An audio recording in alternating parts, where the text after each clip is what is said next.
स्वागत है आपका हमारे चैनल होम अप्लाइड रिपेयर में। सो गाइज, आज हम बात करने वाले हैं हमारी एसी में रीकम्प्लेन क्यों आती है। आप एसी में गैस डाल के आते हो, 2 महीने बाद या 20 दिन बाद उसके अंदर दोबारा से गैस खत्म हो जाती है और रीकम्प्लेन आ जाता है और उस टाइम आपको नुकसान का सामना करना पड़ता है। तो ऐसा कैसे गैस डालें कि उसमें रीकम्प्लेन ना आए। तो शुरुआत करेंगे हम यहाँ पर विंडो एसी की। तो एसी में अगर आप गैस डालते हो तो मैं बताता हूँ आप सबसे ज़्यादा बड़ी गलती कहाँ पे करते हो। आप कस्टमर के घर जाते हो, एसी के अंदर गैस देखते हो, इसके अंदर कितना गैस है। मान लिया कि इसके अंदर हमारा 100 प्रेशर गैस आ रहा है, स्टैंडिंग प्रेशर। आप क्या करते हो, एसी उतारा, स्टैंडिंग प्रेशर 100 आ रहा है, उसके अंदर डायरेक्ट अपना कंप्रेसर लगा के एयर डाल देते हो 350 प्रेशर। उसके बाद आप लीकेज चेक करते हो, लीकेज मिलने के बाद आप उसे लीकेज बंद कर देते हो और लीकेज बंद करने के बाद आप उसके अंदर वैक्यूम करके गैस डाल देते हो। यही आपकी गलती है। गलती क्या किया आपने, सब कुछ सही है, काम करने का तरीका बिल्कुल यही है, इसमें कोई दोहराई नहीं, काम करने का तरीका यही है। लेकिन गलती क्या है इसके अंदर, आप जब कस्टमर के घर जाते हो, जो उसके अंदर पहले के प्रेशर है ना, 100 प्रेशर, मान लिया कि पहले का जो 100 प्रेशर है उसको आपको बाहर निकाल लेना है। कभी भी पहले के प्रेशर के साथ आप अपना प्रेशर नहीं डालेंगे, पहले का पूरा प्रेशर आपको बाहर निकाल लेना है। पूरा प्रेशर निकालने के बाद आपको अच्छी तरीके से कूलिंग कोयल पे हीट मारनी है। कूलिंग कोयल पे अच्छी तरीके से हीट मारने के बाद कंडेंसर कोयल पे भी आप हीट मार सकते हो।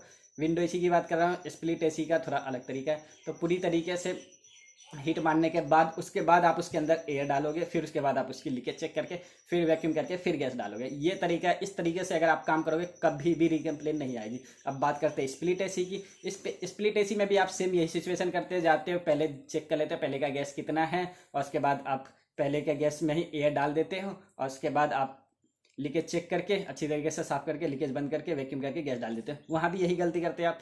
पहले क्या करना है, पहले का प्रेशर निकाल लेना है आपको और कोशिश करनी है आपको इंडोर यूनिट उतार लेना है। सबसे ज़्यादा गलती करते हैं यहाँ पे टेक्नीशियन की, इंडोर यूनिट नहीं उतारते हैं। उनके उल्टे हाथ पे, लेफ्ट हैंड पे ज़्यादातर लीकेज मिलती है, जो बैंड होता है वहीं की लीकेज वो चेक करते हैं, जबकि राइट हैंड की लीकेज कभी चेक नहीं हो पाती क्योंकि वहाँ पीसीबी बोर्ड लगा होता है। अगर पीसीबी बोर्ड अगर आप उतार दोगे तो भी चेक नहीं हो पाएगा क्योंकि वहाँ पे ड्रेन वाली एक नाली बनी होती है। अगर वहाँ पे आप लीकेज मिल भी गया तो आप वहाँ की लीकेज नहीं ठीक कर पाओगे। इसलिए मैं बता रहा हूँ स्प्लिट एसी को हमेशा एसी को उतार लेना है। एसी उतारने के बाद आपको पूरी कूलिंग कोयल पे अच्छी तरीके से हीट मारनी है। पूरी कूलिंग कोयल पे अच्छी तरीके से हीट मारने के बाद फिर आपको उसके अंदर एयर डालना है। एयर डालने के बाद फिर उसकी लीकेज चेक करनी है। लीकेज चेक करने के बाद आप एक बार फिर से एयर डाल के लीकेज चेक कर सकते हो कि हमारी लीकेज अच्छी तरीके से खत्म हुई है या नहीं हुई है, कहीं एक दो लीकेज छूट तो नहीं गया है। और उसके बाद आप जब हमारा पूरी तरीके से हो जाए फिर एसी को फिटिंग करके उसकी वैक्यूम करके फिर उसके अंदर गैस डालनी। इस तरीके से अगर आप एसी में गैस डालते हो आपकी कभी कोई रीकम्प्लेन नहीं आई। अब रीकम्प्लेन आती क्यों, रीकम्प्लेन इसलिए आती क्योंकि आप वहीं पे हीट मारते हो जहाँ पे हमारा लीकेज रहता है और दूसरी जगह से हमारा कॉपर वीक होता है, वहाँ पे आप हीट मारोगे जब भी वो कॉपर ऑटोमेटिक अभी लीकेज दे देगा। मैं ये नहीं कह रहा वो लीकेज नहीं, उस लीकेज को आप अभी कर दो ना, जो लीकेज आपको 2 महीने बाद आने वाला है। आप हीट मारोगे वो लीकेज ऑटोमेटिक सामने आ जाएगा। अगर आप हीट नहीं मारोगे उसके अंदर अगर 500 प्रेशर भी डाल दोगे तो वहाँ पे लीकेज नहीं होगा क्योंकि वहाँ पे लीकेज है ही नहीं। वो लीकेज जो अभी है ही नहीं, वो लीकेज मिलेगी कैसे आपको। वो लीकेज ऑटोमेटिक 2 महीने बाद आपके सामने आएगी, महीने बाद आपके सामने आएगी। वो लीकेज अभी नहीं रहती, वो लीकेज 2 महीने बाद ऑटोमेटिक सामने आती है, 3 महीने बाद ऑटोमेटिक सामने आती है वो लीकेज।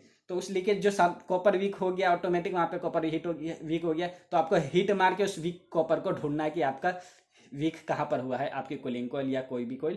तो वो वीक कहाँ पर हुआ है और वीक ढूंढने के लिए आपको पूरी जगह पे हीट मारना है। जब आप पूरी जगह पे हीट मार दोगे ऑटोमेटिक आपके सामने सारी लीकेज सामने आ जाएगी। और हीट मारने का एक फायदा आपका ही है कि कूलिंग कोयल साफ हो जाता है, आसानी से मिल जाता है कि हाँ कहाँ कहाँ पे लीकेज है। तो इस तरीके से अगर आप कभी भी एसी में गैस डालोगे कभी भी कोई कंप्लेन नहीं आएगी। मैं यही तरीका अपनाता हूँ गैस डालने के लिए। अगर आप स्प्लिट एसी अगर आप घर पे लाके कूलिंग कोयल अगर घर पे ला सकते तो और बेहतर तरीका है। घर पे लाके आप उसको रात को अच्छी तरीके से चेक कर लो, प्रेशर डाल के छोड़ दो। अगर दिन में अगर आपका प्रेशर डाउन नहीं होता है तो आप उस एसी को फिटिंग कर दो। ये और बेहतरीन तरीका है अगर आप स्प्लिट एसी के साथ ऐसा कर सके तो।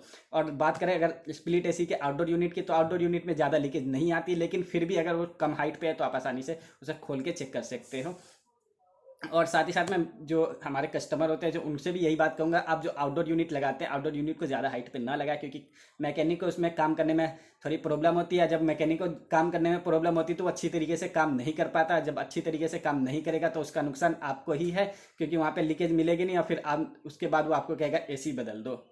तो इसीलिए अगर आपका आउटडोर यूनिट अगर नीचा है तो उसको आउटडोर यूनिट को भी आप खोल के कैपलरी के पास जो अंदर के फिल्टर लगा होता है वहाँ पर आप चेक कर सकते हो, कैपिलरी के पास चेक कर सकते हो, और बाकी डेड नट जो होता है वो तो ऑटोमेटिक चेक हो जा सकता है। और हीट मार सके अगर आप आउटडोर यूनिट पे जहाँ पे हमारा फेलियर नट कसता है वहाँ पे भी अगर आप हीट मार के ढूंढ सके तो और अच्छी बात रहेगी, ताकि आपको और रिकम्प्लेन देखने को ना मिले। तो इस तरीके से आप एसी में गैस डालेंगे तो कभी भी रिकम्प्लेन नहीं आएगी आपकी।